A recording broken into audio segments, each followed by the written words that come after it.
નમો સિદ્ધો નમો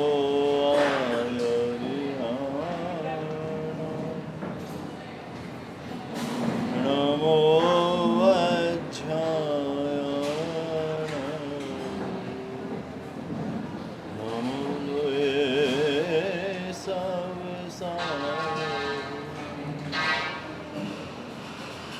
એસો પંચન મુખાર સૌ બાબા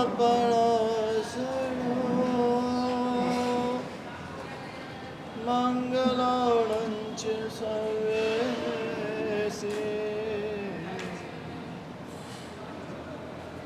પડમં હૈ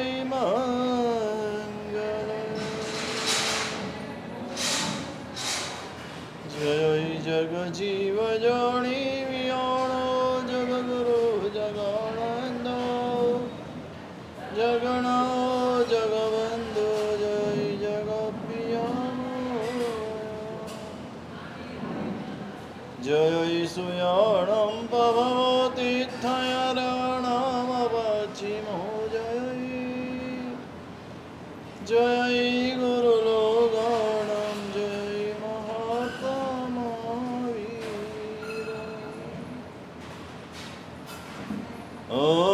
ઓમકારં બિંદુ સંયુક્તં નિત્યં ધ્યાયન્તિ યોગિનઃ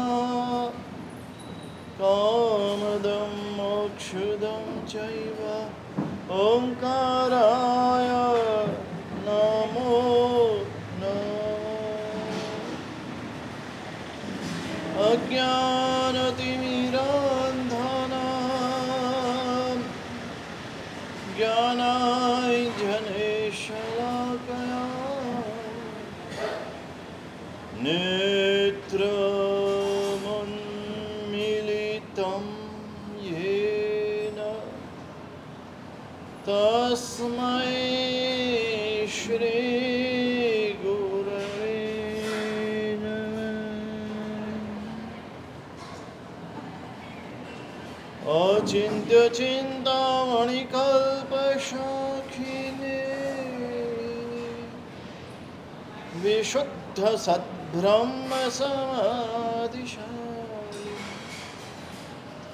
દયાર્ણવાયાર્થિત્રદાયિને સતા નમો નમઃ શ્રી ગુરુને વિસુરાય નમો નમઃ શ્રી ગુરુને વિસુરાય નમો નમઃ શ્રી ગુરુને વિસુરાય દિને દિને મંજુર મંગલાદિ સુગંધદા સૌખ્ય પરંપરા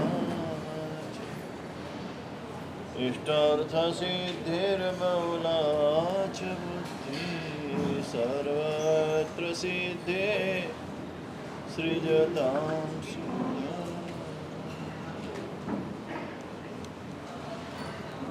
ભારત દેશમાં આર્યાવર્ત કહેવાય, આર્ય દેશ કહેવાય. ભગવાન ઋષભદેવથી ચાલી આવેલી પરંપરા, ભગવાન ઋષભદેવે સ્થાપેલો ધર્મ આજ સુધી અવિચ્છિન્ન પરંપરાએ ચાલી આવ્યો છે. એટલે કામ કરે ને એને બંધ કરાવવું છે.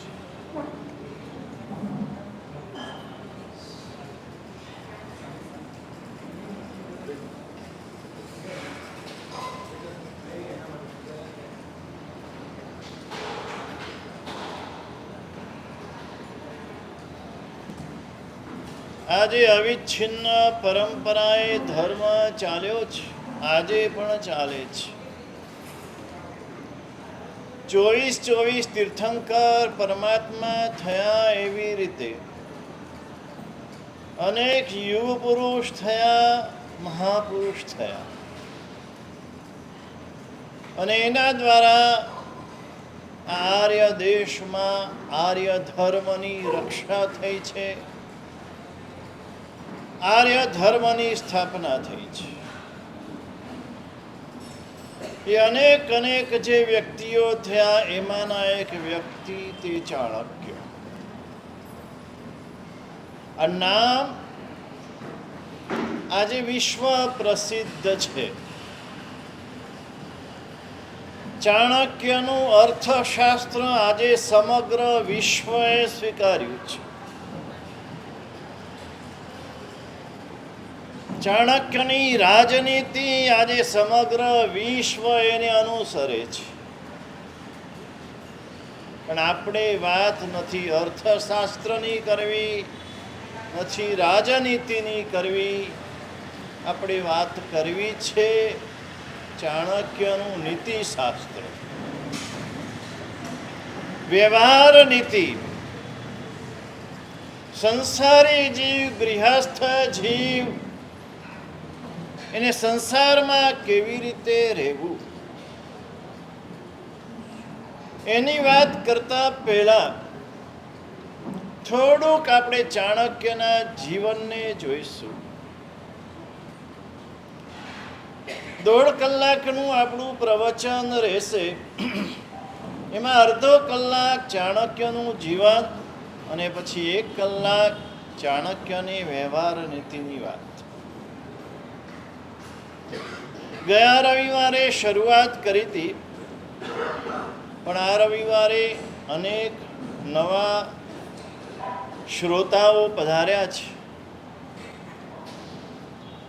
ચાણક્યના બાલ્ય અવસ્થાની વાત. કોઈ પણ મહાપુરુષ એનું બીજ એનો પરિવાર છે, એના માતા પિતા છે, એના સંસ્કાર છે, એનું લોહી છે. નાની ઉંમરમાં જે સંસ્કાર મળ્યા હોય છે, જે બીજ વવાયું હોય છે, એ જ આગળ જતા વટવૃક્ષ થાય છે. વડલાનું વૃક્ષનું બીજ બહુ જ નાનું હોય છે ને વડલો કેટલો વિશાળ હોય છે. વડલો આપણને જોવો પણ ગમે છે, એની નીચે બેસવું પણ ગમે છે, એની ઠંડક પણ ગમે છે. એમ કહેવાય છે શીતોદકમ વટચ્છાયા, કુપોદકમ વટચ્છાયા. કુવાનું પાણી અને વડલાની છાયા. શીતકાલે ભવેદુષ્ણમ ઉષ્ણકાળે ચ શીતલમ. ઠંડીમાં ગરમ હોય, ગરમીમાં ઠંડુ હોય. ગમે તેવી ગરમીમાં કુવાનું પાણી પીઓ એટલે ઠંડુ ટાઢું બોળ હોય, અને વડલાની નીચે જાવ એટલે ટાઢક મળે. વડલા જેવા વ્યક્તિઓ પણ હોય છે. કેટલાક બાવળ જેવા વ્યક્તિઓ ને કેટલાક વડલા જેવા પણ વ્યક્તિઓ. વડલા ઉપર પથ્થર મારે ને તો પણ એને છાંયો આપે, અને બાવળ જેવા રસ્તે જતા નિર્દોષ વ્યક્તિને પણ કાંટા ખૂપાડે. આપણે કેવા થવું છે આપણે નક્કી કરવાનું છે. વડલા જેવા થવું છે કે બાવળ જેવા થવું છે. દુનિયા જે પણ કરે, આપણે શું કરવું છે? આ વડલો ચાણક્ય એક વડલો છે, પણ વડલાનું બીજ એના માતા પિતા છે. સંસ્કારી ઘરમાં જન્મ થયો છે. સંસ્કાર છે ને નાનકડો શબ્દ છે, પણ બહુ મોટો છે. જીવન આ સંસ્કારથી બને છે, જીવન આ સંસ્કારથી શોભે છે.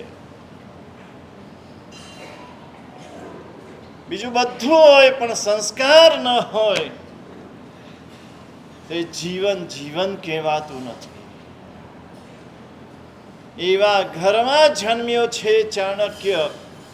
માતા પિતા બંને જૈન ધર્મનું પાલન કરનારા છે. મહત્વની વાત. કલિકા સર્વજ્ઞ હેમચંદ્રાચાર્ય ભગવંતે 63 સલાકા પુરુષ ચરિત્ર રચ્યું છે. 24 તીર્થંકરથી લઈને વાસુદેવ, પ્રતિવાસુદેવ, બળદેવ આ બધાના જીવન લખ્યા. એના પછી એમણે પરિશિષ્ટ પર્વ નામનો ગ્રંથ રચ્યો. અને એ ગ્રંથમાં એ 63 સલાકા પુરુષ પછી, ભગવાન મહાવીર પછી જે કોઈ મહાપુરુષો થઈ ગયા એનું જીવન ચરિત્ર કલિકા સર્વજ્ઞએ લખ્યું છે. અને એ પરિશિષ્ટ પર્વમાં આ ચાણક્ય અને ચંદ્રગુપ્તના જીવનની વાતો લખી છે. અને એના આધારે આપણે કહી શકીએ ચાણક્ય જૈન ધર્મ પાળતા હતા. 900 વર્ષ પહેલા થઈ ગયેલા હેમચંદ્રાચાર્ય, અને એમણે લખ્યું છે. જૈન સંસ્કારો હતા. જૈનત્વ એ જન્મથી નથી, જૈનત્વ એ સંસ્કારથી છે. આપણા સંસ્કાર જૈનના હોવા જોઈએ. સકલ વિશ્વમાં જૈનો જો જુદા પડતા હોય તો જૈનોના સંસ્કારથી એ અલગ તરી આવે છે. આખા વિશ્વમાં આ તિલક છે ને, આ તિલકની કિંમત છે. આ તિલક કરેલું હશે ને, લોકો તમારી ઉપર વિશ્વાસ કરશે. આ જૈન છે, આ ખોટું નહીં કરે. આ જૈન છે, આ ખોટું નહીં બોલે. આ જૈન છે, આવું કદાપી નહીં કરે. આપણામાં તો એ છે જ. વિશ્વના બધા જ માનવો એનામાં પણ આ વિશ્વાસ છે. અને આ વિશ્વાસને આપણે ટકાવી રાખવાનો છે. એ આપણા બધાના હાથમાં છે. આપણું જેવું આચરણ હશે એ પ્રમાણે આ વિશ્વાસ ટકશે, એ પ્રમાણે આ વિશ્વાસ આગળ વધશે. આજ સુધી તો આપણા પૂર્વજોએ ટકાવ્યો છે, હવે ટકાવવાની જવાબદારી આપણી છે.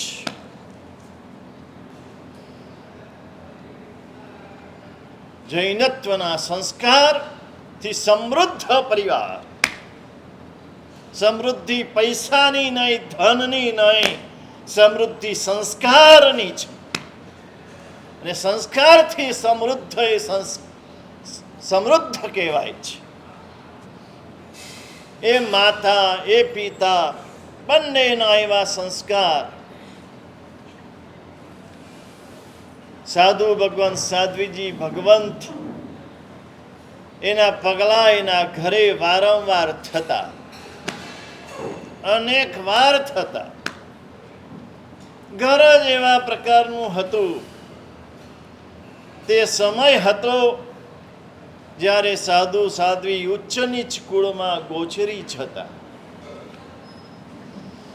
બ્રાહ્મણને પણ ત્યાં જાય, વૈશ્યને વણિકને ત્યાં પણ જાય, ને ક્ષત્રિયને ત્યાં પણ જાય. અમે આજે પણ જઈએ છીએ. અહીંયા શહેરમાં આવીએ ને એટલે તમે એમ માનો કે જૈનને ત્યાં જ જવાય. ઘણી વાર એવું થાય, બિલ્ડિંગમાં જઈએ ને જો કોઈ નોન જૈન રહેતો હોય બાજુમાં, એના ઘરે અમે ગયા, પેલો જૈન કે સાહેબ સાહેબ એ નોન જૈન છે, એ જૈન નથી. પણ ભાઈ, આ સાધુ સાધ્વીની ગોચરી અને એમાં જૈન નોન જૈન ન હોય. અમારે તો બધા ઘેર જવાનું. જે નિર્દોષ ગોચરી મળે, આહાર મળે એવો. અને ગામડામાં આજે પણ અમે દરબારના ઘરે, પટેલના ઘરે બ્રાહ્મણો તો હવે ગામડામાં જેમ વાણિયા ઓછા રહે એમ બ્રાહ્મણો પણ ઓછા રહે. એના ઘરે વોરવા જઈએ અને એના જે ભાવ હોય, ઉછળતા ભાવ હોય, એ જે શબ્દો બોલે, આજે અમારું ઘર પવિત્ર થઈ ગયું, આજે અમારું ઘર ધન્ય થઈ ગયું. આ શબ્દો જ બતાવે છે આર્યાવર્તની અંદર કેવા ઊંડા સંસ્કાર છે.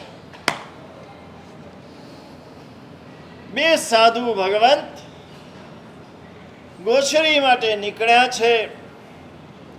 વોરતા વોરતા ચાણક્યના ઘરે પધાર્યા. તે સમયના ઘરો પણ એવા હતા, ડેલી બંધ ઘરો હોય. ડેલી સમજો, શેરવાળાને ખબર ન હોય, જૂના માણસો જાણતા હશે. ડેલી બંધ ઘર હોય, ડેલી ખુલ્લી હોય. ઘરમાં પ્રવેશ કરે આગળ ખુલ્લો ચોક હોય, માટી હોય, ધૂળ હોય, અને ત્યાંથી આગળ વધે એટલે આગળ ઓસરી હોય, આ બાજુ રસોડું હોય, સામે ઓરડા હોય, એકમાં કોઠાર હોય, એ કોઠારમાં મોટા મોટા માટલા હોય ને એમાં અનાજ ભરેલું હોય. ઉપર તમારું શોકેસ કહો છો ને એવું શોકેસ હોય, છાજલી કહેવાય. હા, છાજલી છાજલી. એમાં તાંબા પિત્તળના વાસણો ગોઠવેલા હોય, એકદમ ચમકતા સોના જેવા. તમારા શોકેસમાં તો શું હોય? ધૂળ. પેલું પ્લાસ્ટિકનું ને કાચનું બધું ગોઠવેલું હોય, એનું એ ધૂળ ખાતું હોય. આ વાસણો જુઓ તો એના ઉપરથી એની શ્રીમંતાઈની પણ ખબર. બેડા ગોઠવ્યા હોય આજે પણ. હા, અને એ ઘરમાં વોરવા માટે પધાર્યા. ડેલી ખુલ્લી છે. બે સાધુ સાથે આવ્યા. ધર્મલાભ બોલ્યા. શ્રાવિકા અંદર રસોડામાં હતા, રસોડામાંથી બહાર આવ્યા. જે કંઈ રસોઈ તૈયાર કરેલી હતી, શું હોય કેતનભાઈ? ક્યાં ગયા? હા, શું હોય રસોડામાં? સાંજે તમારા ઘરે વોરવા આવીએ તો શું હોય? મહિનો થઈ ગયો હજુ કોઈના ઘર ખીચડી જોઈ નથી.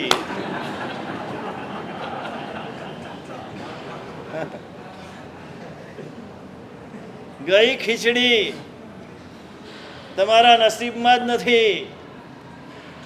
પીઝા ને સેન્ડવિચ વાળાના નસીબમાં ખીચડી ક્યાંથી હોય?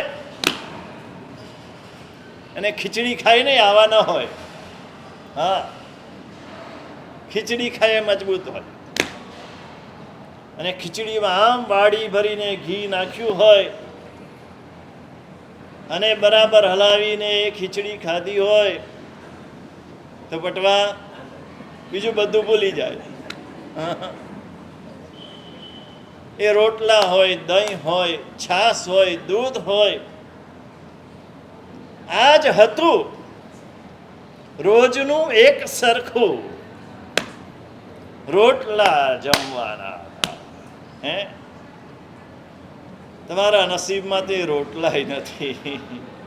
પેલા ઓરસિયામાં આમ થપી થીપીને બનાવે રોટલી જેવા રોટલા હોય, શું કસ હોય. આમ હાથે આમ ઘડ્યા હોય રોટલા. હા, ટાપ ટાપ ટાપ.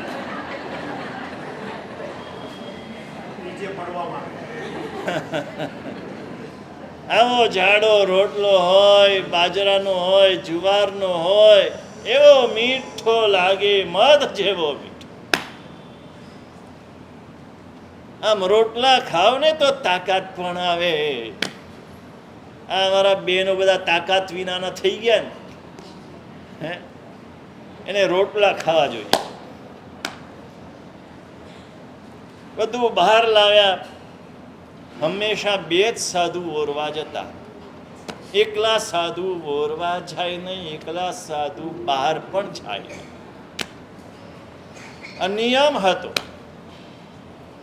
અમારો શાસ્ત્રીય શબ્દ છે સંઘાટક. તમે જાણતા હશો. સંઘાટકને સાથે લઈને જ જાય. અને ગોચરી વોરવા જનાર ગીતાર્થ હોય, નવા સાધુ સાધ્વીને મોકલે નહીં.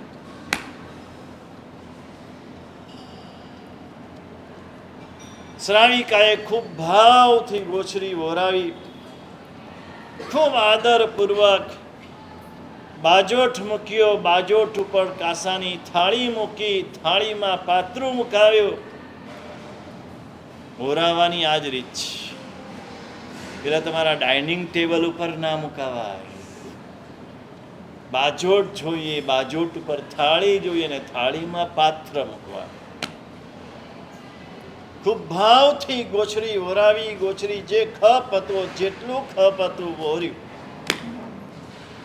વોરીને ધર્મલાભ આપીને નીકળ્યા. અને એ ગીતાર્થ સાધુની નજર પડી. ચાણક્ય આંગણામાં ધૂળમાં રમતો હતો.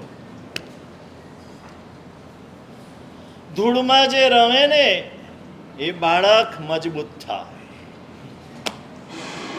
ધૂળ ખાય ને તોય મજબૂત થાય. અને ધૂળમાં ખુલ્લા પગે રમે ને તો મજબૂત થાય. સ્લીપર ચપ્પલ પહેરીને નહીં. હવે તો આજના બાળ ઉછેરનું જે કરતા હોય છે ને, એ લોકો કહે છે કે આ જરૂરી છે, માટીમાં રમવું જરૂરી છે. સાધુની નજર પડી. નાનો બાળક રમી રહ્યો તો એનું મુખારવિંદ જોયું. એના બે દાંત આગળ છે.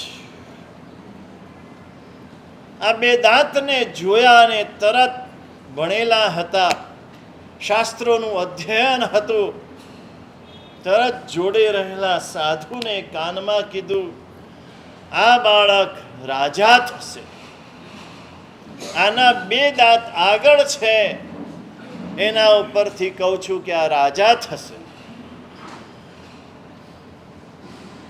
આટલી વાતચીત થઈ. પાછળ શ્રાવિકા, ચાણક્યના માતા, પાછળ વળાવવા આવી રહ્યા હતા. સાધુને લેવા પણ જાય, સાધુને વળાવવા પણ જાય. આ શ્રાવક શ્રાવિકાનો ધર્મ છે. શ્રાવિકા આંગણા સુધી જાય, શ્રાવક શેરી સુધી પણ જાય. શ્રાવિકા આગળ ન જાય.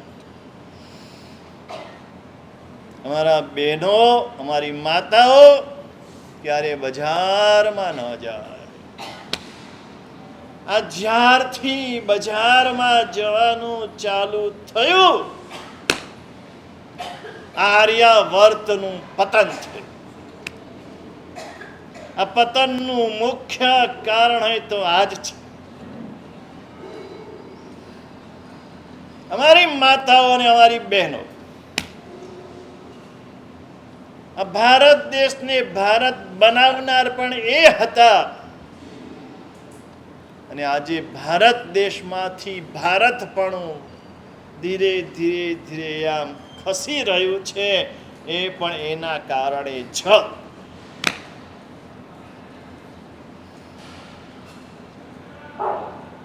જાપા સુધી વળાવવા જઈ રહ્યા હતા, એના કાને આ શબ્દ પડ્યા, આ બાળક રાજા થશે. કેવા ખુશ થઈ જાય. માતાને કેટલો રાજીપો થાય, મારો બાળક રાજા થશે. ઓહો હો, બહુ સારું. આવું થાય ને અમારી માતાઓને. મારો બાળક ડોક્ટર થશે, મારો બાળક સીએ થશે, મારો દીકરો અમેરિકા છે, મારો દીકરો લંડન છે. એટલે ખુશ થવાનું. એટલે ખુશ થવાનું કે દુઃખી થવાનું? આર્ય દેશમાં જન્મ માટે પુણ્યનું બંધી પુણ્ય જોઈએ. આ પુણ્ય લઈને અહીંયા જન્મ્યો. અને આપણે એને પાપવાળા રસ્તે પરદેશમાં મોકલી આપીએ અને ખુશ થઈએ, પાછા રાજી થઈએ. અનાર્ય દેશ, ત્યાંનું પાણી પણ પીતા નતા. અહીંથી ગાંધીજી ગયા ને તો ગંગાજળ લઈને ગયા હતા, ત્યાંનું પાણી પણ પીધું નતું. અને આપણે હોંશે હોંશે ફરવા જઈએ જાણે ભારતમાં કશું છે જ નહીં. ભારતમાં કશું નથી ને, ધૂળ ને ઢેફા જ છે ને. ક્યારેક હિમાલયમાં જજો,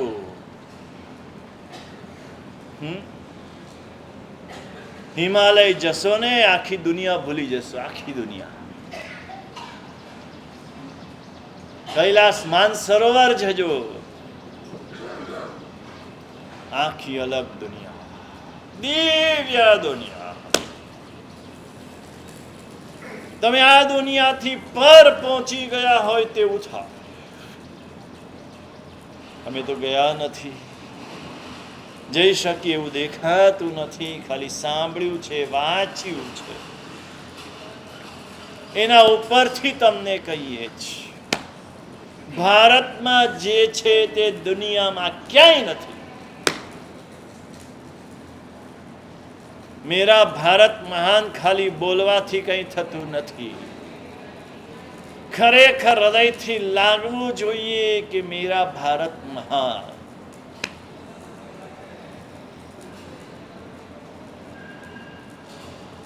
જેવું સાંભળ્યું માતાના મનમાં ચિરાડો પડ્યો,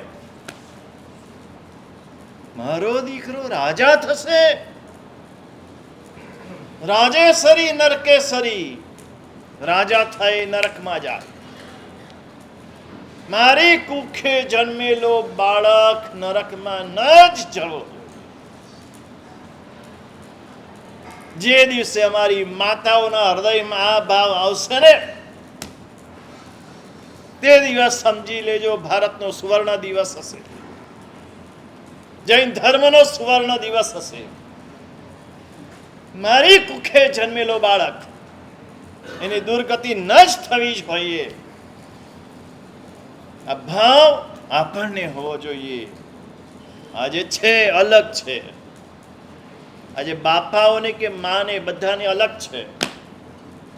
અમે મજૂરી કરીને એ અમારા દીકરાને ના કરવી પડે, હે, અમે જે મહેનત કરી અમારા દીકરાને ના કરવી પડે.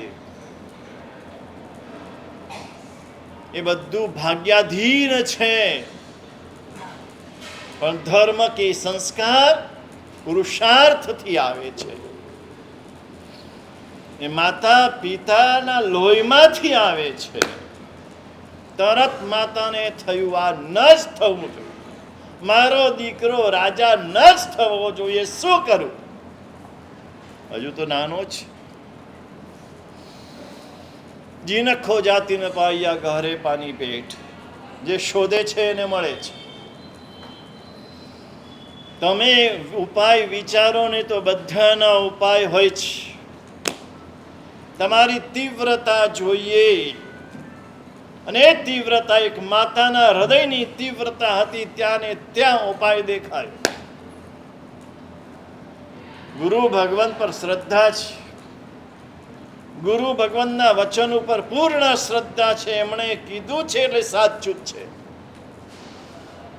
પણ એમણે એમ પણ કીધું છે કે આ દાંત છે ને એટલે રાજા થશે. ન રહે બાંસ ન બજે બંસરી, વાંસ પણ ન રહે તો વાંસળી ક્યાંથી થવાની છે ને ક્યાંથી વાગવાની છે? તરત માતાએ ગયા બાળક પાસે, બાળકને લીધો હાથમાં. સામે પેલું વાટવાનો પથ્થર હતો. હવે તો બધા જ મશીન આવી ગયા.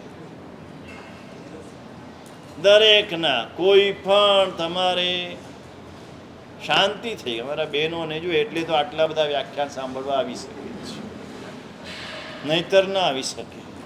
લાભ થયો ને, કેટલો મોટો લાભ થયો.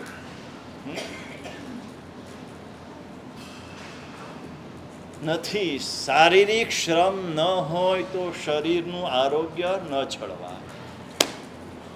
આજે શરીરનું આરોગ્ય બગડ્યું છે, એમાં જેમ આહાર વિહાર કારણભૂત છે, એમ શારીરિક શ્રમ ગયો એ પણ મોટું કારણ છે. એ ચટણી વાટતા હતા, એના માટેનો કાળો પથ્થર હોય, કકરો પથ્થર હોય, એની પાસે પોતાના નાના કુમળા બાળકને લઈ ગયા. આમ માથેથી પકડ્યો, બંને દાંત ઘસી નાખ્યા, મોઢામાંથી લોહી લુહાણ થઈ ગયો બાળક. પણ જ્યાં સુધી બે દાંત બહાર દેખાતા હતા ત્યાં સુધી ઘસે જ ગયા. બહાર દેખાવાના બંધ થયા, દીકરો રડતો રહ્યો. રડે ને નાનું બાળક છે ને, બાળક રડે તો માને શું ન થાય, બધું અંદર થાય છે. પણ એના કરતા ચડિયાતું એક મનમાં બેઠું છે, મારું સંતાન નરકમાં ન જવું છે. અને એના માટે દીકરો રડે તો ચાલશે, એને વાગે તો ચાલશે, બધું જ ચાલશે. ઘસી નાખ્યા. ઘસ્યા પછી બાળકને તેડ્યો, ત્યાંથી દોટ લગાવી. બે ગુરુ ભગવાન જે ઊંચ નીચ કુળમાં ગોચરી વોરતા આગળ જઈ રહ્યા હતા પોતાના સ્થાને, શોધતા પહોંચી ગયા એમની પાસે. આમ બાળકને સામે ધરીને ઉભા રહી ગયા. ગુરુદેવ, આ જુઓ, હવે તો આ રાજા નહીં થાય ને.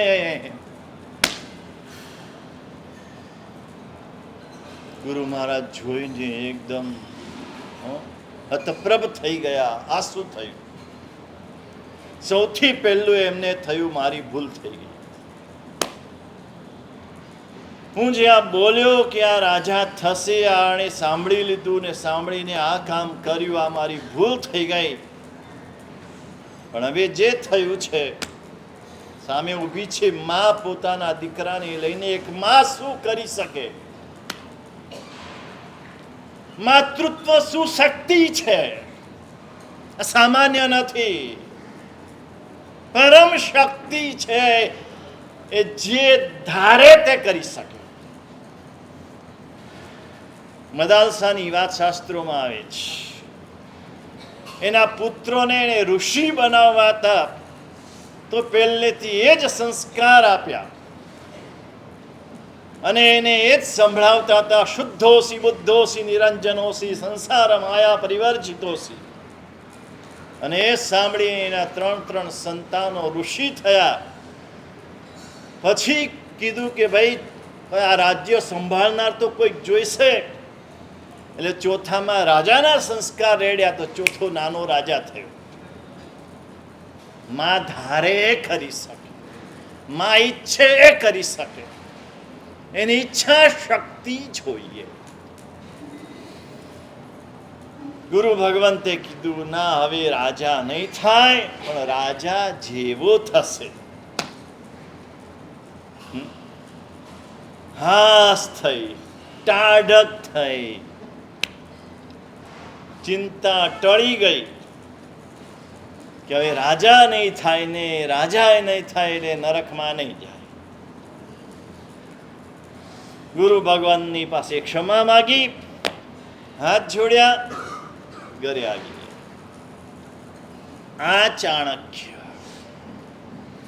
આ ચાણક્ય કેમ આટલે સુધી પહોંચ્યા?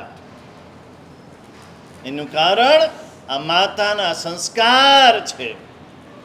આ માતાએ જેને જે દૂધ પીવડાવ્યું છે, આ દૂધ પીવડાવતી વખતે પણ આ સંસ્કાર એને આપ્યા છે. એ દૂધ પીવડાવતી વખતે ટીવી નથી જોયા, મોબાઈલમાં વાતચીતો નથી કરી, અને માટે ચાણક્ય થયા છે. આ બધાનું મહત્વ છે. આ ચાણક્યના જીવનની આગળની વાતો, આ બાળપણાનો મુખ્ય પ્રસંગ તમને કીધો. આપણે મહત્વના પ્રસંગો જ જોઈશું. આખું જીવન જોવા જઈએ તો એમાં જ ઘણો બધો સમય જાય. એટલે મહત્વના પ્રસંગો આપણે જોઈશું. આ બાળપણાનો મુખ્ય પ્રસંગ તમને કયો, આગળ પછી એ ચાણક્યના જીવનમાં શું થાય છે, કેવી રીતે આગળ વધે છે, અને જે ગુરુ ભગવંતે એનું ભવિષ્ય ભાખ્યું હતું, રાજા જીવો થશે, બિંબાંતરિત શબ્દ વાપર્યો છે, એવો થશે તો એ કેવી રીતે થયો, એના જીવનમાં શું શું ઘટના બની, આપણે આવતા રવિવારે જોઈશું. ગયા રવિવારે પહેલો શ્લોક આપણે જોયો તો. આજે એનો સંક્ષેપમાં ખાલી અર્થ કહી દઈએ, કારણ કે તમારી બધાની યાદશક્તિ બહુ સારી હોય છે. બદામ ખાધી હોય ને એટલે યાદશક્તિ સારી હોય.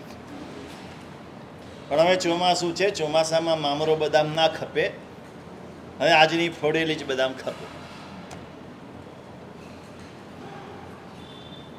પહેલી ગાથા જોઈતી, આપદર્થી ધનમ રક્ષિત મહતામ આપદઃ કુત કદાચિત કુપ્યતે દૈવ સંચિતોપી વિનશ્યતિ.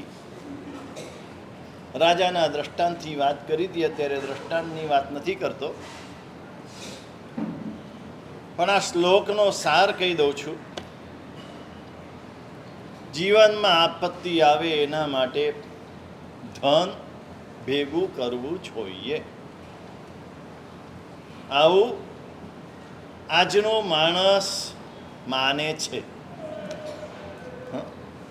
અને એવું ચાણક્યએ પણ કીધું છે કે આપત્તિ આવે એના માટે ધન ભેગું કરવું જોઈએ. ભેગું કરેલું હોય તો કામ લાગે.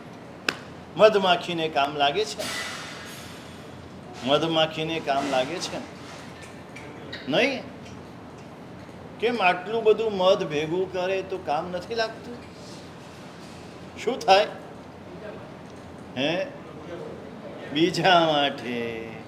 તો તમે કોના માટે ભેગું કરો છો?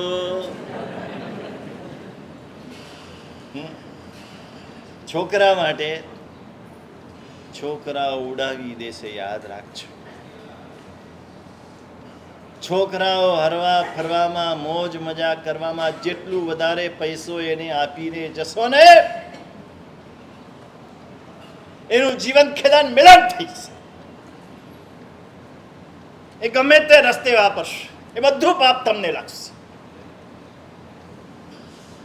બધું પાપ તમને લાગશે, અને એને ખોટે રસ્તે લઈ જવામાં પણ તમે નિમિત્ત બનશો. શા માટે? ઉપર લઈ જઈ શકાય એમ છે તો શા માટે અહીંયા છોકરા માટે મૂકવાનું? બટવા ઉપર લઈ જઈ શકાય એમ છે. હા, આ બતાવે છે, ઉપર લઈ જવાનો રસ્તો બતાવે છે.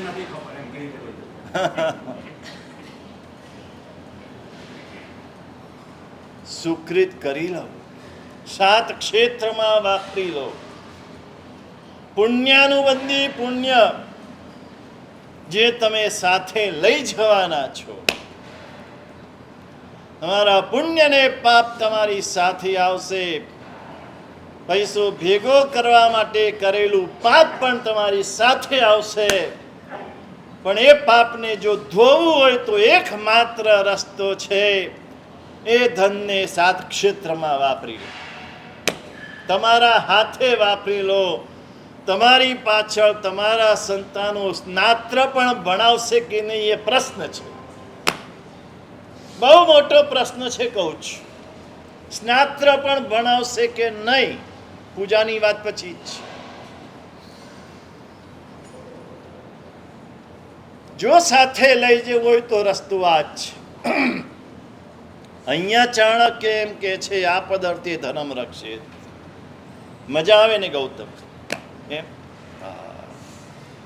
આપત્તિ માટે ધન ભેગું કરવું જોઈએ. પણ પછી તરત કે છે, મહતામ આપદઃ કુત. જે મહાપુરુષ છે, જે પુણ્યવાન છે, એને આપત્તિ ક્યાંથી? આપત્તિ જ આવવાની નથી તો ધન ભેગું કરીને કરવાનું શું? આપત્તિ જ નથી તો પછી પાછો આગળ પોતે જ પ્રશ્ન કરે છે, કદાચિત કુપ્યતે દૈવ. તમે કહો છો કે આપત્તિ નથી, આદિ વ્યાધિ ઉપાધિ પુણ્યશાળીને આવતા નથી. પુણ્યશાળી સિવાય જે હોય ને બધાને આદિ વ્યાધિ ઉપાધિ સતાવે છે. સમગ્ર સંસાર માત્ર પુણ્યથી જ ચાલે છે. સકલ પદાર્થે જગમાઈ ભાગ્ય વિના નર પાવતના. જગતમાં બધું જ છે, બધું જ છે, આજે પણ છે. ભાગ્યમાં ન હોય તો તમને કશું જ મળે નહીં, કશું જ ન મળે. તમારી નજર સામે પડ્યું હોય ને રત્નનો ઢગલો હોય, તમને કોલસા દેખાય, અને ભાગ્યશાળીને કોલસા હોય ને તો રત્ન દેખાય. શેર બજારમાં તો તમે આવું અનુભવતા જ હશો. જે શેર તમને રત્ન જેવા દેખાય એ કોલસા જેવા નીકળે, ને જે કોલસા જેવા દેખાય એ રત્ન જેવા નીકળે. આ તો તમારો બધાનો અનુભવ છે. તમારા ભાગ્ય ઉપર જ છે, તમારા નસીબ ઉપર જ છે, તમારા પુણ્ય ઉપર જ છે. એટલે કે છે મહતામ આપદા કુત, તો કે કદાચિત કોપ્ય દૈવ, ક્યારેક દૈવ કોપાયમાન થઈ જાય તો ભેગું કરેલું હોય તો કામ લાગે. તો એનો પણ જવાબ આપે છે, કદાચિત કુપ્યતે દૈવ સંચિતોપી વિનશ્યતિ. ગમે તેટલું ભેગું કરેલું હશે, જો દૈવ કોપાયમાન થશે તો બધું ભેગું કરેલું નાશ થઈ જશે. 1000ની નોટ રાતોરાત કેન્સલ થઈ જાય. શું કામનું? લઈ લેશે આ સોનું, સરકાર લઈ લેશે, આ ચાંદી સરકાર લઈ લેશે. તમે શું કરી શકશો? એટલે કે છે કે ભેગું કરવાનો કોઈ અર્થ નથી.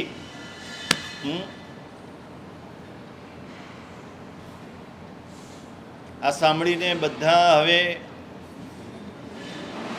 ચોમાસું ચાલે છે, બરાબર ને? હવે ભેગું કરેલું બધું બહાર કાઢશો ને, ના આ તો ખાલી સાંભળવાનું છે. આપણા કામનું હોય એટલું લઈ લેવાનું, બાકી સાંભળવાનું, બાકી છોડી દેવાનું. મારવાડી છે ને એટલે બરાબર પાકો છે. પણ સાર એટલો છે, ગમે તેટલું ભેગું કરશો, તમારા નસીબમાં નહીં હોય તો રાતોરાત જતું રહેશે. અને પુણ્યમાં હશે તો ગમે ત્યાંથી આવી જશે. પુણ્યની લીલા છે સંસારમાં. પુણ્ય વધારો, આ બધું જોઈએ છે તો પણ પુણ્ય વધારો. જેટલું પુણ્ય હશે એટલું તમને મળશે. બેંકમાં કેટલા રૂપિયા હોય? કોઈ પણ બેંકમાં કેટલા રૂપિયા હોય? તમારા નહીં, આમ ટોટલ કરોડો રૂપિયા હોય ને, તમને કેટલા મળે?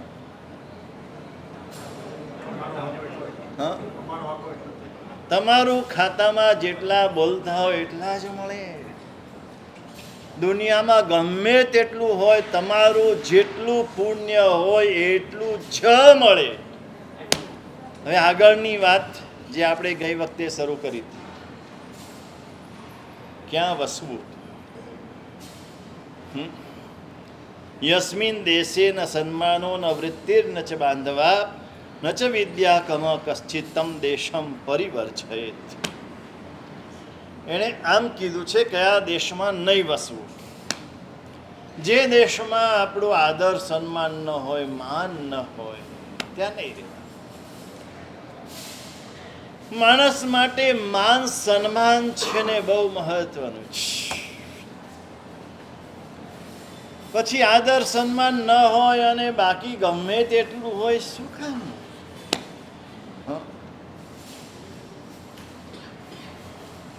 સૌથી મહત્વનું આ છે. આપણું માન હોવું જોઈએ, સન્માન હોવું જોઈએ. જમાઈનું માન કેટલા દિવસ? સાસરાને ત્યાં જમાઈનું માન કેટલા દિવસ? થોડા દિવસ રહે તો બધું બરાબર, પછી થોડા વધારે દિવસ રહે તો શું થાય? ઘટતું જાય. એટલે જ નીતિકારો નાચ પાડે છે કે સાસરાને ત્યાં જાજુ રહેવું નહીં.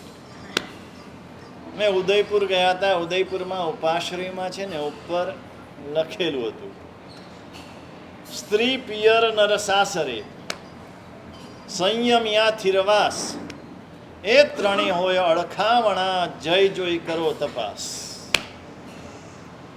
સ્ત્રી પિયરમાં ઝાઝા દિવસ રહે નહીં. હવે તો અહીંયા પિયર ને અહીંયા સાસુ,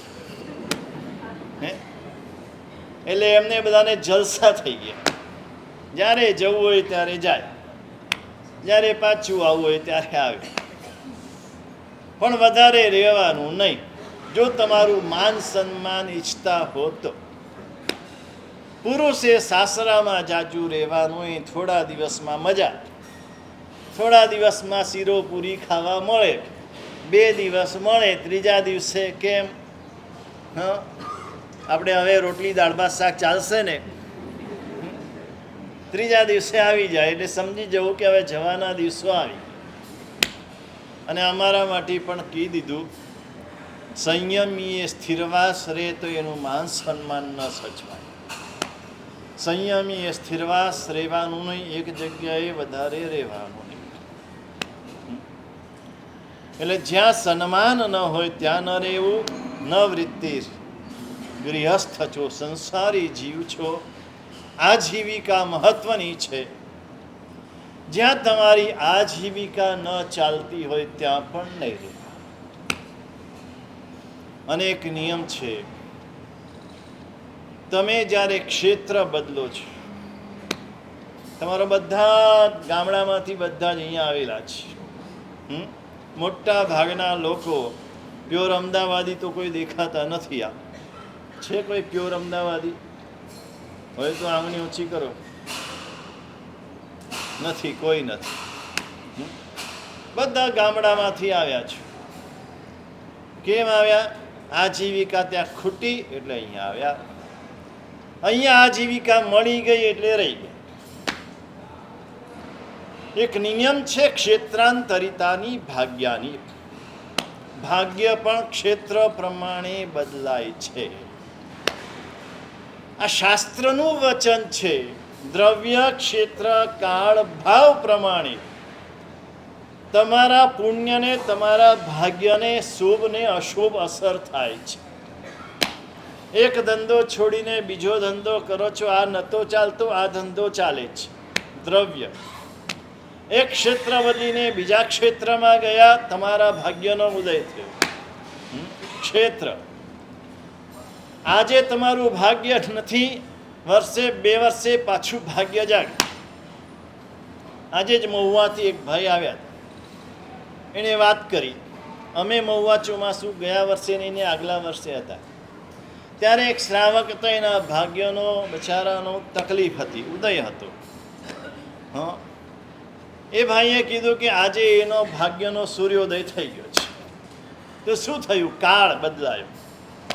તે વખતે કાળ જુદો હતો, આજે કાળ બદલાયો, એટલે ભાગ્ય જાગી ગયું. નિરાશ નહીં થવું, હતાશ નહીં થવું. રાત પછી દિવસ આવશે જ, એ શ્રદ્ધા રાખવી. ક્યારે આવશે એ ખબર નથી. મોડું થાય એટલે આપણને એમ થાય કે ક્યારે જાગશે, ક્યારે જાગશે. પણ ઘણીવાર જે જાગવાનું હોય ને પુણ્ય, એની પહેલાં જ આપણે હારી જઈએ છીએ, એની પહેલાં જ આપણે થાકી જઈએ છીએ, અને એના પછી તરત આપણું ભાગ્ય રાજતું હોય છે, પણ આપણે ત્યાં અટકી જઈએ છીએ. એટલે ક્ષેત્રાંતરિતાની ભાગ્યાની. ભાગ્ય ક્ષેત્ર પ્રમાણે જાગે છે. એટલે આજીવિકા જ્યાં સારી રીતે મળતી હોય. આજે અમદાવાદનું સ્થાન સમગ્ર ગુજરાતમાં આજીવિકા માટે શ્રેષ્ઠ છે. અહીંયા કોઈ પણ માણસને એની આજીવિકા પૂરતું મળી રહે છે એવું સ્થાન અત્યારે સુરતનું છે. એક સમય મુંબઈનો હતો, હવે ગયો.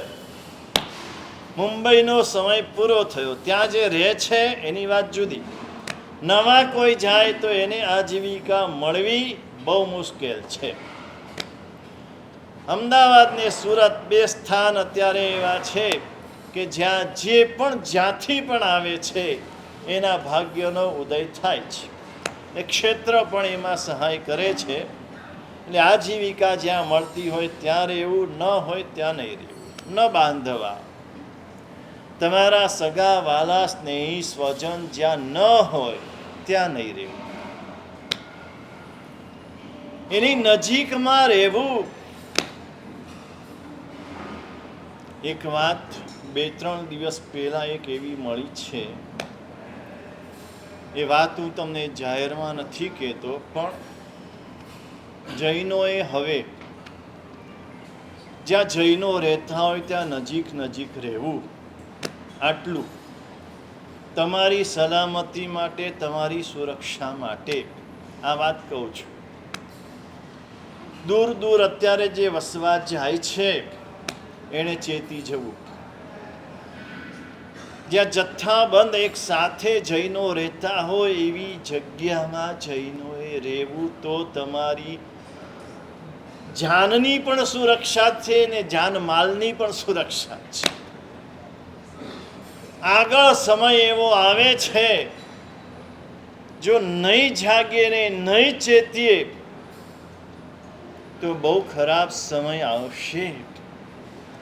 એકદમ મારો સંઘ છે માનીને કહું છું.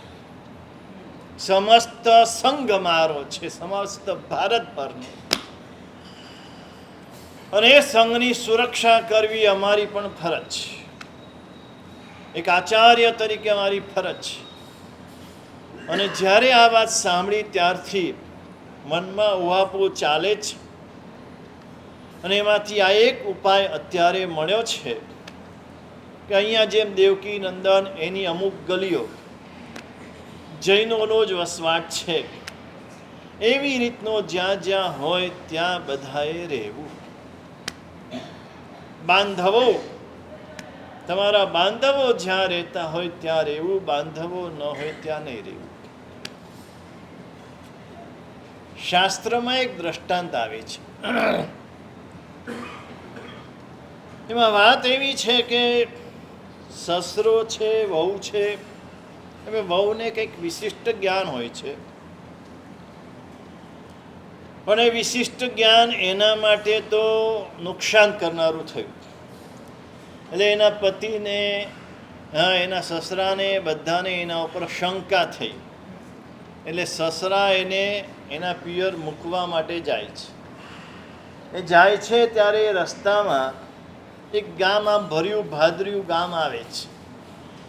એટલે સાંજનો સમય થઈ ગયો તો એટલે સસરા એમ કહે છે કે આપણે અહીંયા રાત રહી જઈએ. આ બહુ ભરેલું ભાદરેલું ગામ છે, ઘણી સારી વસ્તી દેખાય છે. એટલે વહુ એમ કહે છે કે આ ગામ તો ઉજ્જળ છે. શું કીધું? આ ગામ તો ઉજ્જળ છે. એટલે આજની વહુઓ જેવી નથી, માફ કરજો. તે સમયની વહુ હતી. છતાં સસરાને એમ થયું કે આ વહુ કેવી છે, વંઠે આવું સારું ગામ દેખાય છે ને કે છે ઉજ્જળ છે. પણ હવે ન માને એટલે માનવું પડ્યું. પછી આગળ ગયા ને એક ગામ, થોડા પાંખા ઘરો હતા, થોડા છૂટા છવાયા ઘરો હતા. બહુ સારા એટલે કહી શકાય એવા ઘરો પણ નહોતા, મધ્યમ સ્તરના હતા. એ સસરા કે આ ગામ તો ઉજ્જળ છે, આપણે આગળ જઈએ. કે ના ના, આ ગામ તો એકદમ ભર્યું ભાદર્યું, કેવું મજાનું ગામ છે. હવે અનિચ્છાએ પણ સસરાને રહેવું પડ્યું. પણ પછી જ્યારે ખુલાસો કર્યો વહુએ, ત્યારે ખબર પડી કે જે ગામ ભર્યું ભાદર્યું હતું ત્યાં એક પણ એમનો જાણીતો વ્યક્તિ રહેતો નહોતો, કે જ્યાં જઈને પોતે બેસી શકે કે પગ મૂકી શકે, જેના ઘરમાં એવું કોઈ ઘર નહોતું. એટલે વહુએ કીધું હતું કે આ તો ઉજ્જળ છે. અને જ્યાં થોડા જ ઘરો હતા, મધ્યમ સ્તરના હતા, પણ ત્યાં એમના સ્વજન રહેતા હતા. એટલે વહુએ કીધું કે આ તો મજાનું ગામ છે, મજાનું છે. ખરે સમયે તમારા ભાઈઓ જ કામ લાગશે. ગમે તેટલા મિત્રો હોય, આજે ફ્રેન્ડ સર્કલ બહુ ચાલ્યું છે. ઘરના માતા પિતા ભાઈ બહેન બધા પછી પહેલા નંબરે મારા ફ્રેન્ડ્સ. નવી પેઢીમાં એટલું બધું ચાલ્યું છે. ઠીક છે, અનુભવ થશે એટલે ખબર પડશે. જ્યારે ખરો કટોકટીનો સમય હોય છે ત્યારે એ લોહી છે ને, એ ભાઈ બહેન જે કામ લાગશે ને એ બીજા નહીં લાગે, બીજા બધા ખસી જશે. પણ ભાઈ બહેન હોય તો ને. મોટો પ્રશ્ન આ છે. ન ભાઈ હોય ન બેન હોય તો શું કરશે? શું કરશે? તમારા સંતાનો શું કરશે? એના સંતાનો શું કરશે? ક્યારે વિચાર આવે છે? તમે એના સુખ માટે વિચારો છો, તમારા સુખ માટે વિચારો છો. એનું સુખ શેમાં છે? જ્યારે એને એવો અવસર આવે, સારો કે માઠો બે અવસર આવે, ત્યારે સગા સંબંધી કામ લાગશે. સારા પ્રસંગમાં પણ સગાઓ ઘણા બધા હોય તો એનો પ્રસંગ શોભે છે. અને માઠા પ્રસંગમાં પણ એ જ આવીને ઉભા રહે છે. જરા વિચારજો. અંગુલી નિર્દેશ કર્યો છે, જરા વિચારજો. તમે જ તમારા સંતાનને દુઃખી કરી રહ્યા છો. યાદ રાખજો, જે એક સંતાનવાળા છે ને, એ સંતાનો મોટા થઈને એના મા બાપને ગાળ આપશે. તમે બધું જ આપ્યું છે, ભણાવ્યા છે, ગણાવ્યા છે, મોટા કર્યા છે, બધું જ આપ્યું છે, પણ જ્યારે ખરા વખતે એનો ભાઈ નહીં હોય કે એની બેન નહીં હોય, એને એવો ખાલીપો લાગશે અને કહેશે, મારા પપ્પાએ મને ભાઈ ના આપ્યો, મને બેન ના આપી. કેવા છે મારા મા બાપ? સમજો, સમજો. કોઈ ઈશારા કાફી છે. નચ બાંધવા નચ વિદ્યાગમ કશ્ચિત. બીજી મહત્વની વાત કરી, જ્યાં જ્ઞાન ન મળે, વિદ્યા ન મળે. આજે અમે સાધુ સાધ્વી પણ અમદાવાદ કે સુરત કે મુંબઈ રહીએ છીએ ને, એમાં એક કારણ હોય તો આ જ્ઞાન અહીંયા મળે છે. અહીંયા પંડિતો સુલભ છે અને એના માટે અહીંયા રહીએ છીએ. મારા સાધુઓને ભણાવવા પંડિતો આવે છે, સારા સારા પંડિત. તમારે તો એની જોડે કાંઈ લેવા દેવા નથી. કાઉન્સ કરું છું, કાઉન્સમાં તમારે કાંઈ લેવા દેવા નહીં. કોણ આવે છે કોણ નહીં, તમારે શું? તમારે તો 1 કલાક વ્યાખ્યાન સાંભળી લેવાનું, બસ. 1 કલાક વ્યાખ્યાન આપણને મારા સાહેબ આપી દીધું એટલે કામ થઈ ગયું. મારા સાહેબ બોરવા આવી ગયા એટલે કામ થઈ ગયું. કોઈ દિવસ કીધું કોઈએ? હા, વિનંતી કરવાઓ ત્યારે કીધું, જે બોલાવો ત્યારે કીધું, પ્રવેશ થાય પછી કીધું, સાહેબ નાના સાધુ છે, કોઈ પંડિતને રાખજો, બોલાવજો, જે કંઈ કરવું પડે એ કરજો. નથી. આપણે તો પેઢીનો વહીવટ કરવાનો. પેઢીનો વહીવટ કરીએ એટલે ટ્રસ્ટી થઈ ગયા સારા. શું કરવું જોઈએ? વહીવટદારની શું ફરજ છે? અરે વહીવટદાર જવા દો, શ્રાવકની ફરજ છે. આપણે છે ને ટ્રસ્ટી કરીને બધું એના ઉપર સોંપી દઈએ છીએ ને શ્રાવકે કાંઈ નહીં કરવા. શ્રાવકની ફરજ છે. સાધુ સાધ્વીના મા બાપ કહેવાય, અમ્મા પિયા. અમ્મા પિયા છો તો સાધુ સાધ્વીના આરોગ્યની જેમ સંભાળ રાખવાની છે. તમારા દીકરાની જેમ ભણવાની સંભાળ રાખો છો, એમ સાધુ સાધ્વીના ભણવાની સંભાળ તમારે રાખવાની છે. અમે કહીએ ને કરો ને એ વાત જુદી જ. અમારે કેમ કહેવું પડે? અમારે કેમ કહેવું પડે? તમારે વિનંતી કરવાની હોય, તમારે કહેવાનું હોય, તમારે લાભ લેવાનો છે, જ્ઞાનદાનનો મોટો લાભ લેવાનો છે. આજે ભૂલ્યા છીએ, શ્રાવક સંઘ આજે ભૂલ્યો છે. એની ફરજ ચૂક્યો છે. તમારા સંતાનની પાછળ તમે લાખો રૂપિયા ખર્ચો છો, એને ભણાવવા માટે બધી જ રીતનું મહેનત કરો છો, એને પરદેશ મોકલો છો. કોઈ દિવસ એમ કીધું કોઈ હોશિયાર સાધુને જોઈને કે સાહેબ આને ભણાવો?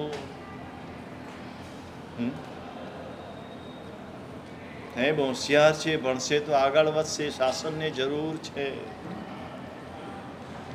ઉપાધ્યાય યશોવીજી મહારાજ આપણને મળ્યા હોય ને તો આ ધનજી શુરા શ્રાવકના કારણે મળ્યા. એ શ્રાવક ન મળ્યો હોત ને તો ઉપાધ્યાયજી મહારાજ આ ગ્રંથોની રચના ન કરી શક્યા હોત. એક શ્રાવકે એમનું નૂર પારખ્યું આજ અમદાવાદની અંદર, આજ નાગોરી શાળામાં અષ્ટાવધાન કર્યા હતા. અષ્ટાવધાન, અત્યારે શતાવધાન થાય છે, સહસ્રાવધાન થાય છે. કેવા કેવા તમે જોઈને તાલી પાડીને પાછા. કોઈ સાધુ પાસે ગયા, શું નામ? ઋષભચંદ્ર સાગર, સંભવચંદ્ર સાગર, અજીતચંદ્ર સાગર.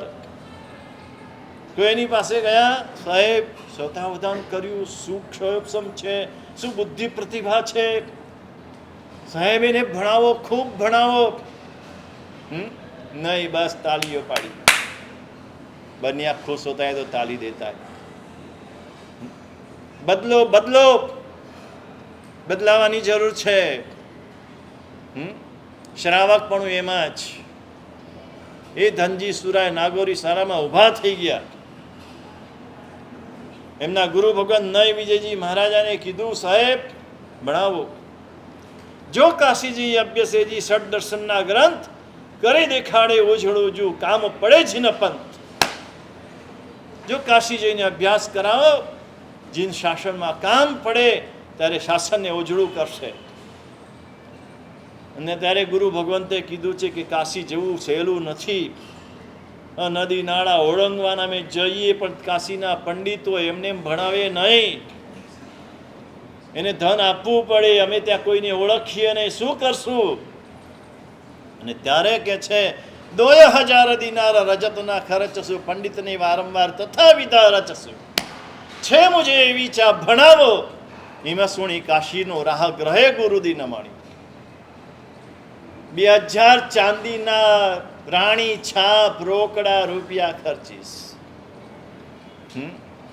પંડિતને દિવાળી આવે, હોળી આવે, બળેવ આવે, મોટા દિવસોએ જે કંઈ પિરામણી આપવી પડે એ બધું કરીશ. અહીંથી વિહારની બધી વ્યવસ્થા કરીશ. આપ પધારોને ભણાવો. આ જે બળ મળ્યું ને એટલે ગુરુ મહારાજ ઉપાધ્યાયજી મહારાજને યશો વિજયને લઈને ગયા. કાશીમાં રહ્યા, 3 વર્ષ રહ્યા. 3 વર્ષમાં 12 વર્ષનો અભ્યાસ કર્યો અને પછી અહીંયા આવીને જે ગ્રંથોની રચના ચાલુ કરી. આજે જીન શાસન જે ઉજળું છે એમાં છેલ્લા વર્ષોમાં થઈ ગયેલા મહાપુરુષોમાં ઉપાધ્યાય યશો વિજયજી મહારાજા વિશિષ્ટ જ્ઞાની મહાપુરુષ આ શ્રાવકના કારણે મળ્યા. જ્યાં જ્ઞાન મળે ત્યાં રહેવાનું, ન મળે જ્ઞાન ત્યાં નહીં રહેવાનું. કશ્ચિત તમ દેશમ પરિવર્જયે, તે દેશનો ત્યાગ કરે. આગળ કે છે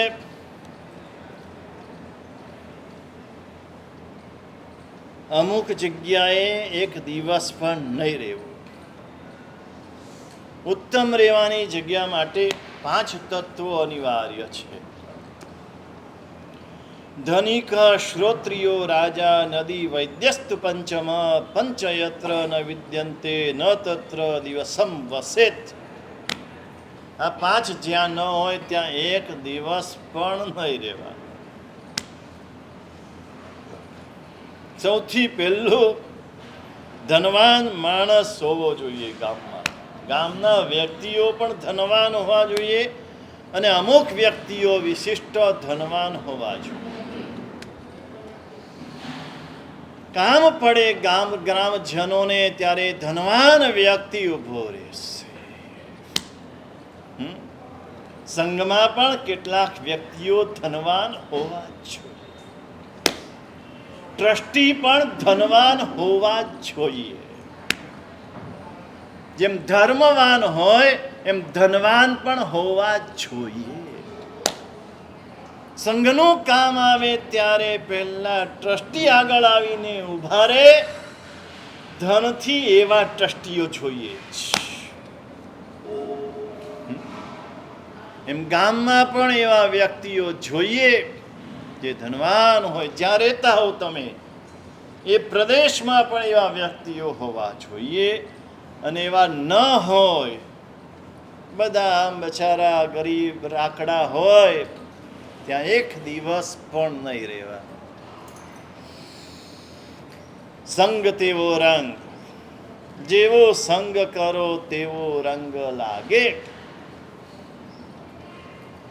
ને સૌથી પહેલું ધનિકા, બીજા નંબરમાં શ્રોત્રિય, જે શાસ્ત્રનો જાણકાર હોય. એટલે પહેલું ધનને મૂક્યું, બીજું જ્ઞાનને મૂક્યું. શાસ્ત્રનો જાણકાર કોઈ ન હોય ત્યાં પણ રહેવાનું નહીં. જ્ઞાની વ્યક્તિ જોઈએ. જ્યારે સંકટ આવે, જ્યારે આપત્તિ આવે ત્યારે શું કરવું એ માર્ગદર્શન જ્ઞાની આપે. અજ્ઞાની શું કરશે?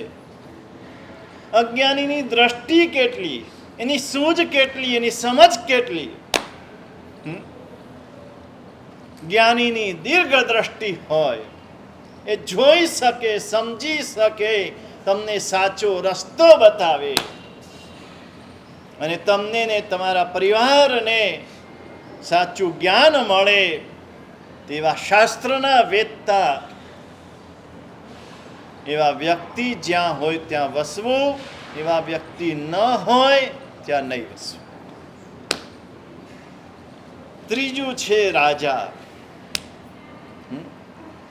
રાજા એના માટે કે રક્ષણ કરનાર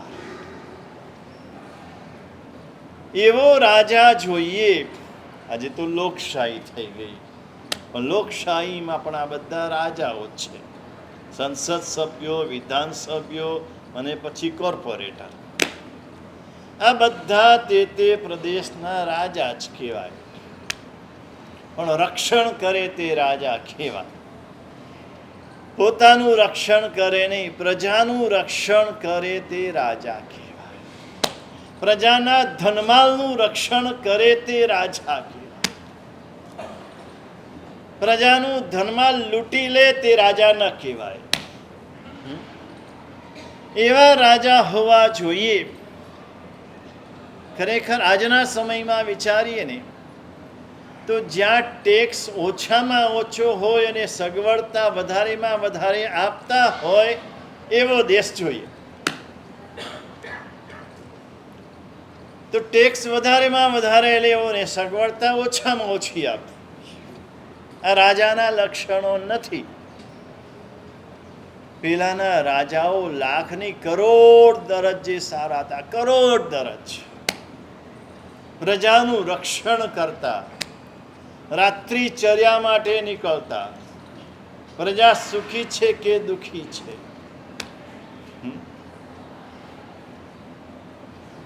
એક દ્રષ્ટાંત યાદ આવે છે. વાત સાચી વાત છે.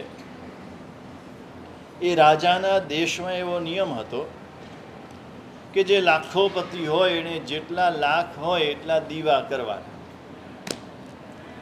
જાહેરમાં બધા જ જોઈ શકે કે આની પાસે કેટલા લાખ છે. તમે આજે બતાવી પણ નથી શકતા અને વાપરી પણ નથી શકતા. બંને છે. હોય અને વાપરવાની ઈચ્છા હોય તોય નથી વાપરી શકતા. તમને સરકારનો ભય લાગે છે, બીજો કંઈ નહીં. એને બીજો એક ભય લાગે છે. બહુ મને આમ દુઃખ થાય ઘણીવાર, એમ કે એજ્યુકેશન આગળ વધ્યું ને કેટલું ભણ્યા, ડબલ ડિગ્રી ટ્રિપલ ડિગ્રી, ને મારા બેનો તો 3 ડિગ્રી હશે કોઈક અહીંયા ટ્રિપલ ડિગ્રીવાળા, ને પછી પણ વેમમાંથી બહાર ના આવી. હા, બીજો ડર લાગે છે એનું આપણે વાપરીશું ને કોઈની નજર લાગી જશે. આ સાંભળીને તો મને એવું થાય કે શું માણસ ક્યાં સુધીનું વિચારે છે? તમે શું ભણ્યા, શું જ્ઞાન મેળવ્યું, શેનું એજ્યુકેશન, કેવું એજ્યુકેશન, કોને એજ્યુકેશન કહેવાય? નજર લાગે? આમાં નજર લાગે? નથી પુણ્ય ઉપર ભરોસો નથી તમને. મારું પુણ્ય હોય તો કંઈ થવાનું નથી, અને દાન કરીશ તો પુણ્ય વધવાનું છે, ઘટવાનું નથી, તો કોઈની નજર લાગવાની નથી. એ રાજાને ત્યાં આવો નિયમ હતો કે દરેક ઘર ઉપર દીવા કરવાના, અને બધા દીવા કરે, રોજ થાય દીવા. અને બીજો નિયમ એવો હતો કે કરોડ થાય એટલે રાજા તરફથી કોટી ધ્વજ મળે, એટલે એણે દીવા નહીં કરવાના, એના ઘરની ઉપર કોટી ધ્વજ લાગે, આખું ગામ જાણે કે આ કરોડપતિ છે. આજે ખબર શેનાથી પડે કરોડપતિની? આજે ખબર શેનાથી પડે? હા, જો બેનો હોશિયાર છે. હે, પાર્કિંગમાં જે હોય ને, પડ્યું હોય ને ગાડી, તમારી ગાડી ઉપરથી ખબર પડે કે આ કરોડપતિ છે. પહેલા પૈસા આવે એટલે સોનું રૂપું લેતા હતા, આજે પૈસા આવે એટલે ગાડી લે. આજે ગાડી, બધા નામ તો બહુ બધા છે, મારે નથી બોલવા, પણ પહેલાના લોકો સમજુ કે તમે સમજુ એ મને કહેજો ખાલી એક વાક્ય ઉપરથી. પહેલાના લોકો સોનું રૂપું લેતા, એ રાખે, જેટલો વખત રહે એના ભાવ વધતા જાય. અને તમે ગાડી લો, કરોડની, 2 કરોડની, 2.5 કરોડની. હમણાં જ કોઈ આવીને મને કહી ગયું, એક જાણીતું નામ છે અમદાવાદનું, એણે 2.5 કરોડની ગાડી લીધી. મેં કીધું શું જરૂર હતી એને 2.5 કરોડની ગાડી લેવાની? 50 લાખની ગાડી લીધી હોત ને 2 કરોડ સુકૃતમાં વાપર્યા હોત તો એનો જય જયકાર થઈ જાય. શા માટે? આજે તમે ગાડી લીધી એટલે કાલે એનો ભાવ ઘટી જવા. હવે તમે સમજો કે તમારા મા બાપ સમજુ, તમે ભણેલા કે તમારા મા બાપ ભણેલા, મને કહેજો, જવાબ આપજો આના ઉપરથી. જે રાખવાથી એના ભાવ વધે એ રાખવાનું, શેરમાં એ જ રાખવાનું કે વર્ષ પછી આના ભાવ વધી જશે, ભાઈ રહેવા દો. અને ગાડીના ભાવ ઘટતા જ જવાના, ઘટતા જ જવાના. હમણાં કોઈએ કાઢી નાખી, ક્યાં આગળ કોઈ દેશની વાત આવી હતી, એની ગાડી મોંઘા ભાવની ગાડી હતી, કાઢી તો આમ એકદમ સસ્તામાં એને કાઢી નાખવી પડી. ઇટલી એમ તમે લેવાના તો ક્યાં?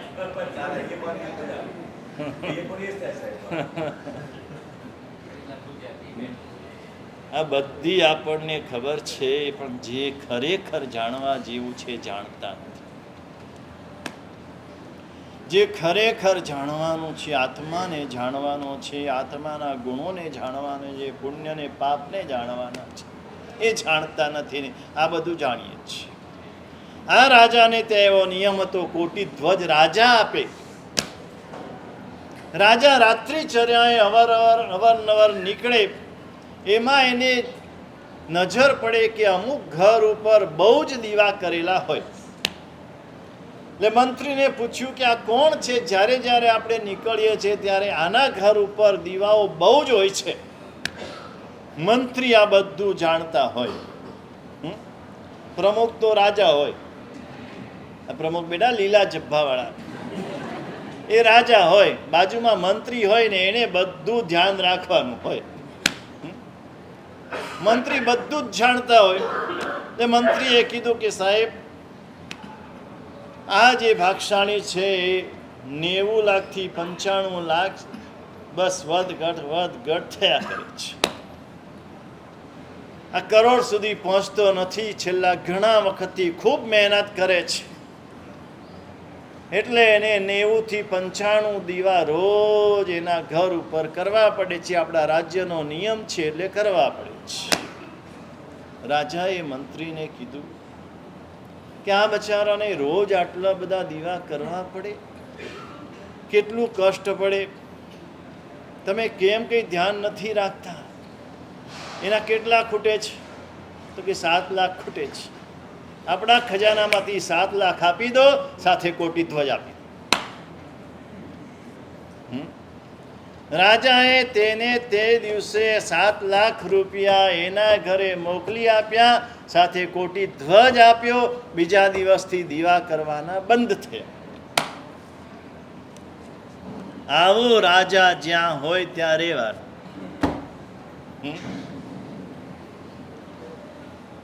ભાવનગરના મહારાજાની એક બહુ મજાની વાત આવે છે. એક ખેડૂતને છે ને દાનત બગડી. આમ જૈનોની દાનત ક્યારેય બગડે નહીં. જૈન હોય ને એ ક્યારેય કર ચોરી, ટેક્સ ચોરી કરે નહીં. જીએસટી હોય, સેલ ટેક્સ હોય, ઇન્કમ ટેક્સ હોય, કશું જ. જૈન હોય તો નોનવેજ ન ખાય, જૈન હોય તો કંદમૂળ ન ખાય, જૈન હોય તો રાત્રિ ભોજન ન કરે, એમ જૈન હોય તો ટેક્સ ચોરી ન કરે. પેલાને ઈચ્છા થઈ કે આટલું બધું પાપ થયો છે, હવે રાજા અમુક ભાગ લઈ જશે, તો લાવો ઘરે લઈ જાઓ. એટલે એણે આખું ગાડું છલોછલ ભર્યું, એકદમ ઠાંસીને ભર્યું. તે વખતના બળદ હતા ને એ પણ આમ હાથી જેવા બળદ હતા. આમ જોયા આજના તો હાથી બળદ જેવા થઈ ગયા. તે વખતના બળદ હાથી જેવા, એવું ખવડાવતા એને, ખાઈ પીને એવા રૂષ્ટપુષ્ટ થતા. અને બળદ આ ગાડાને ખેંચે છે, પણ ગાડું ખેંચાતું નથી, અને પેલામાં ફસાઈ ગયું છે એનું પૈડું. રાજા રાત્રિચર્યાએ નીકળ્યો. ભાવનગરના મહારાજા ભાવસિંહજી મહારાજા, એણે જોયું કે આવું કંઈક થઈ રહ્યું છે, એટલે રાજાએ એને ખભો આપ્યો, એનું ગાડું બહાર કઢાવ્યું. ગાડું બહાર નીકળ્યું. પેલો ખેડૂતે આભાર માન્યો. જે હતો રાજાએ તો વેશ પલટો કરેલો હતો એટલે ઓળખી ન શક્યા, અને ગાડું ઘરે લઈ ગયા. રાજા કંઈ બોલ્યા નહીં, ત્યારેય ન બોલ્યા, પછી પણ ના બોલ્યા. થોડા વર્ષો પછી ઘટના એવી બની કે રાજાને ને આ પટેલને કંઈક અણબનાવ થયો. એટલે પટેલ એકદમ રોષમાં આવી ગયા અને કે હું હવે તમારા રાજ્યમાં નહીં રહું, હું જઉં છું, હવે બીજે મારું ઘર વસાવીશ, બીજા રાજ્યમાં રહીશ. એમ કરીને ઉચાળા ભર્યા ઘરની સામગ્રી બધી ગાડામાં ભરી. રાજાને ખબર પડી, આ તો સાચો રાજા છે, પ્રજાપાલક છે. પોતાની એક પ્રજાનો એક વ્યક્તિ પણ આવી રીતે જાય, રાજાને ન ગમે. એટલે રાજાએ ખાલી એક વાક્ય એને કેવડાવ્યું, પટેલ. તમે બધા પટેલ નથી?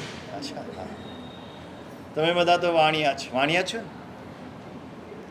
કે જૈન છો? એમ કહો કે વાણિયા નથી, જૈન છીએ, શ્રાવક છીએ. પણ શ્રાવક બનજો, વાણિયા નહીં બનતા, શ્રાવક બનજો. પટેલ,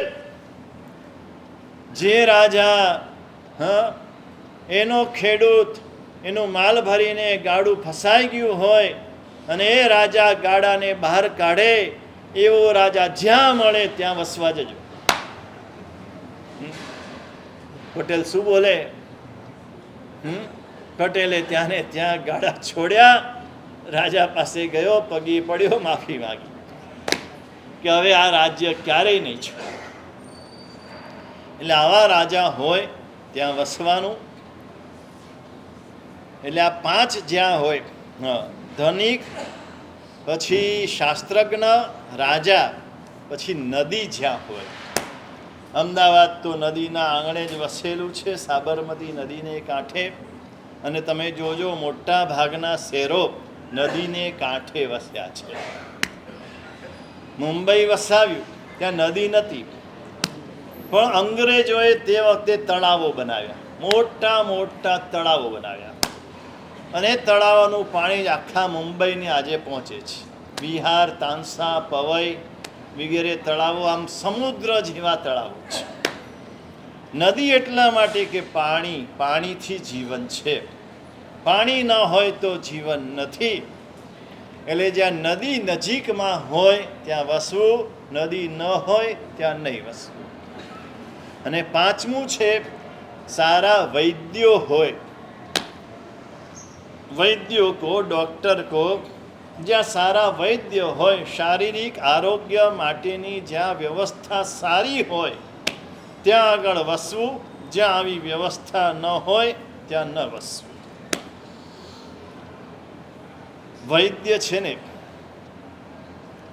ડૉક્ટરની હોસ્પિટલની તો તમને બધાને ખબર છે, મારે કંઈ વર્ણન કરવું નથી કે શું છે, પણ આજે આપણી પાસે એવો વિકલ્પ પણ નથી, એટલે એના શરણે જવું પડે છે. છેલ્લે જ્યારે કોરોનાની વેક્સિન લીધી, આજે એના દુષ્પરિણામો આ ભારતમાં અનેક લોકો ભોગવી રહ્યા છે. આ વેક્સિનની આડઅસર આજે થઈ રહી છે. એની સાથે સાથે જે કે એલોપેથી દવાઓ લઈએ છીએ એની પણ સાઈડ ઇફેક્ટ બધાને અનુભવ છે. અને જે એલોપેથી દવાઓ બને છે કે વેક્સિન બને છે, બધી પ્રાણી ઉપરની હિંસા દ્વારા બને છે.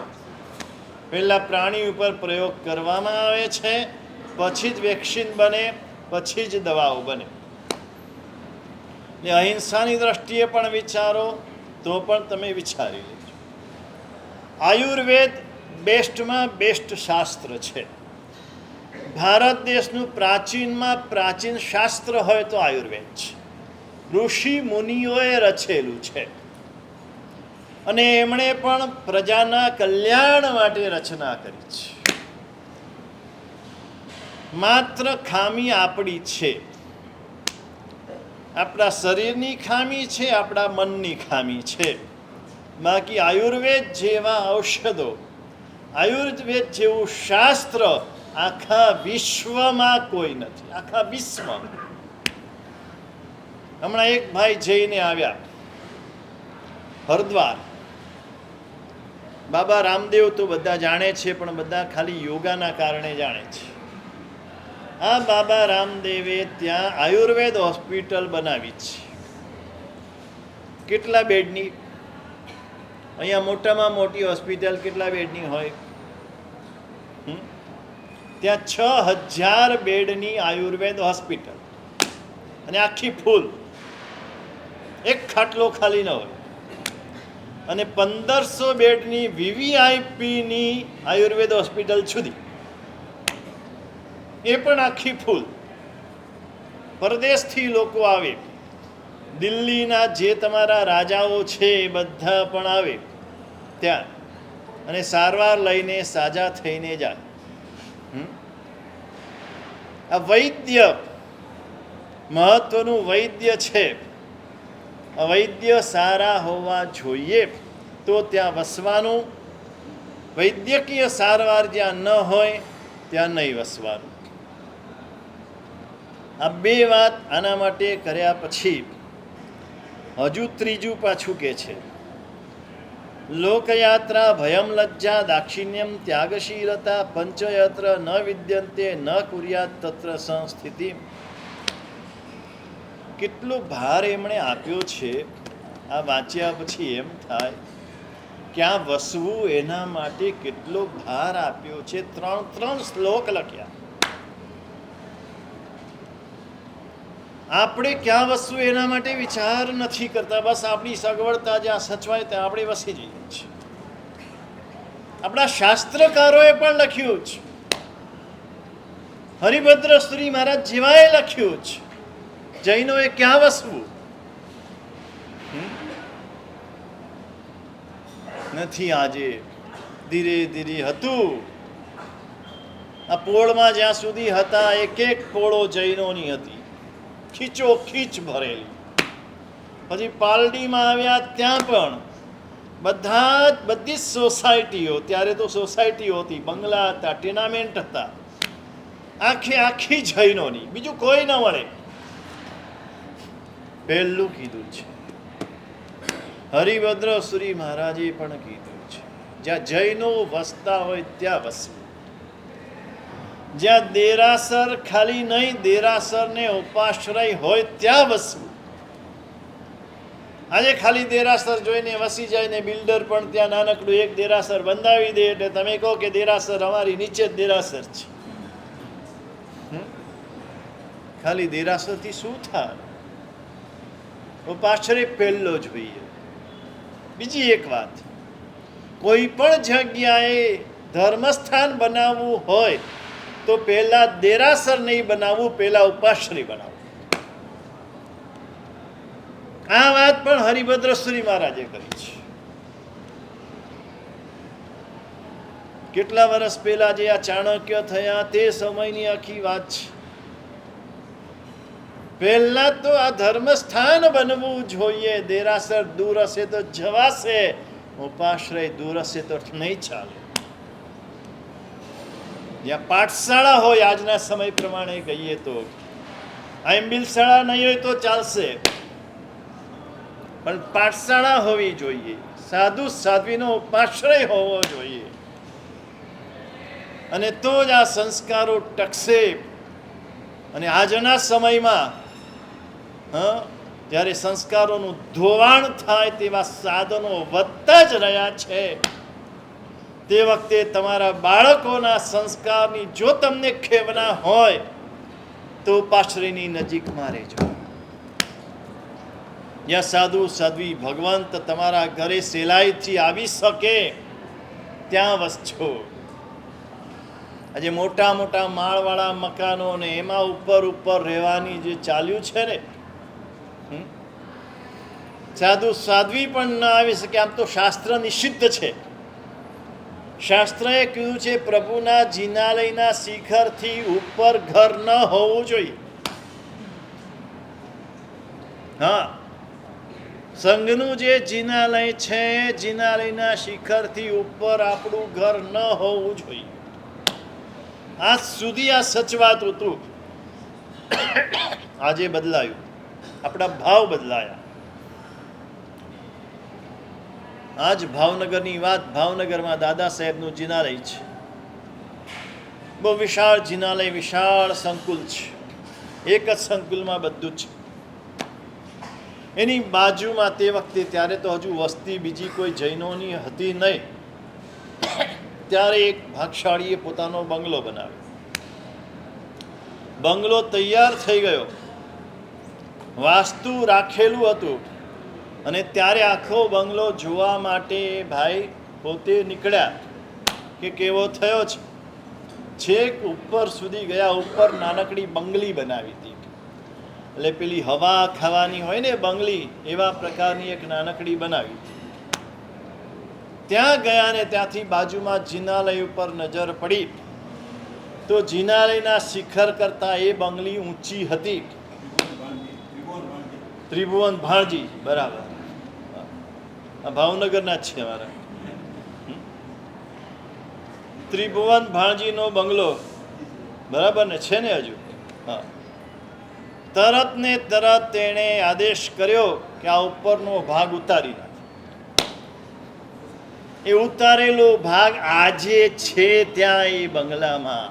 આમ બાંડો લાગે, બુઠ્ઠો લાગે, જે દેખાવું હોય તે દેખાય, પણ મારા ભગવાનથી ઉપર મારે નહીં રહેવાય. આ જે શ્રદ્ધા છે, આજે શું ગુમાવ્યું આપણે ને શું મેળવ્યું? બાહ્ય ધર્મ ઘણો વધ્યો. અમદાવાદમાં આમ સેંકડોમાં સક્ષમણ થશે, હજારોની સંખ્યામાં શત્રુંજય તપ થશે, કરોડો રૂપિયાનું દાન દેવાય છે, પણ આ શ્રદ્ધાનું બળ ખૂટ્યું. ને શ્રદ્ધા જ્યારે ગઈ, રે રે શ્રદ્ધા ગત થઈ પછી કોઈ કાળે ના આવી.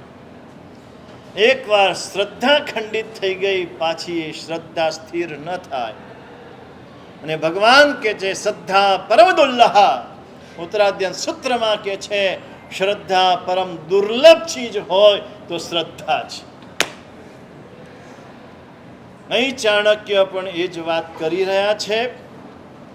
સમય થયો છે, ખાલી શબ્દથી આપણે જોઈ લઈએ. ત્યાં રહેવું નહીં. ક્યાં ન રહેવું? પહેલી લોકયાત્રા, જ્યાં ભરપૂર આજીવિકા ન મળતી હોય ત્યાં ન રહેવું. જ્યાં ભય ન હોય કોઈને, કોઈનો રાજાનો ભય ન હોય, પોલીસનો ભય ન હોય, સારા માણસોનો ભય ન હોય, સમાજનો ભય ન હોય, ત્યાં નહીં રહેવું. બધા અમેરિકા અમેરિકા કરો છો, ત્યાં કોઈ સમાજનો ભય જ નથી. એટલે લોકોને સ્વચ્છંદતા મળી જાય છે, મજા આવે છે. અહીંયા કોઈ છે જ નહીં, આપણે જેમ વર્તવું હોય તેમ વર્તો. એનું કારણ જ આ છે, ગમે છે. હોવું જોઈએ, સમાજનો ભય હોવો જોઈએ. ભય ન હોય ત્યાં રહેવાનું નહીં. લજ્જા ન હોય. લજ્જા તીર્થે કુલ યુવતયો પાતકમ ક્ષાલયંતી. લજ્જાને તીર્થ કીધું. આજે લજ્જા ચાલી. આજે જ એવું બન્યું. એ બહારથી વંદન કરવા આવેલા, એમાં એક પુત્ર વધુ હતા, એના વાળ છૂટા. મારે કહેવું પડ્યું કે બેન, ઉપાશ્રયમાં છું, આમ છૂટા વાળ ન રખા, બાંધેલા રાખો. અમારે કહેવું પડ્યું. લજ્જા જતી રહી.